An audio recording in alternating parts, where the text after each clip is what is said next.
Hi friends, ಇವತ್ತಿನ Tungabhadra dam ನೀರಿನ ಮಟ್ಟ ಮತ್ತು ಒಳಹರಿವು ಸಂಪೂರ್ಣ ಮಾಹಿತಿಯನ್ನು ನಾವು ತಿಳಿಸುತ್ತೇವೆ. ತುಂಬಾ ಸ್ನೇಹಿತರು ಚಾನೆಲ್ ಅನ್ನು ಸಬ್ಸ್ಕ್ರೈಬ್ ಮಾಡಿದೆ. ವಿಡಿಯೋವನ್ನು ನೋಡುತ್ತಿದ್ದರೆ ದಯವಿಟ್ಟು ಚಾನೆಲ್ ಅನ್ನು ಸಬ್ಸ್ಕ್ರೈಬ್ ಮಾಡಿಕೊಳ್ಳಿ. ವಿಡಿಯೋವನ್ನು ಲೈಕ್ ಮಾಡಿ ಮತ್ತು ಶೇರ್ ಮಾಡಿ. Karnataka water resource department information ಇಂದ ಈ ಮಾಹಿತಿಯನ್ನು ತಿಳಿಸಲಾಗುತ್ತಿದೆ. ತುಂಗಭದ್ರಾ ಜಲಾಶಯಕ್ಕೆ ಅತ್ಯಧಿಕ ಪ್ರಮಾಣದಲ್ಲಿ ನೀರು ಬಂದು ಸೇರ್ತಾ ಇದೆ. ಇದರಿಂದ ಅತ್ಯಧಿಕ ಪ್ರಮಾಣದಲ್ಲಿ ನೀರನ್ನು ಬಿಡುಗಡೆ ಮಾಡಲಾಗುತ್ತಿದೆ.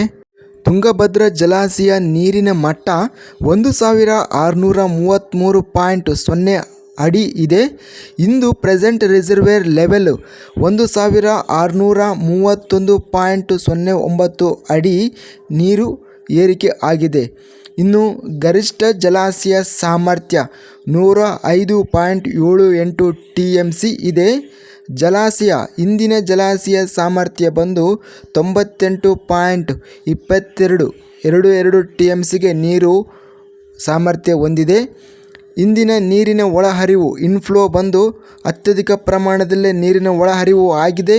1,24,361 ಕ್ಯೂಸೆಕ್ಗಳು ಅತ್ಯಧಿಕ ಪ್ರಮಾಣದಲ್ಲಿ ನೀರಿನ ಒಳಹರಿವು ಆಗಿದೆ. ಅದೇ ರೀತಿ ಅದಕ್ಕಿಂತ ಜಾಸ್ತಿಯಾಗಿ ನೀರಿನ ಹೊರಹರಿವು ನೀರನ್ನು ಬಿಡುಗಡೆ ಮಾಡಲಾಗಿದೆ. 1,50,798 ಕ್ಯೂಸೆಕ್ಗಳನ್ನು ನೀರನ್ನು ಬಿಡುಗಡೆ ಮಾಡಲಾಗಿದೆ ತುಂಗಭದ್ರಾ ನದಿಗೆ.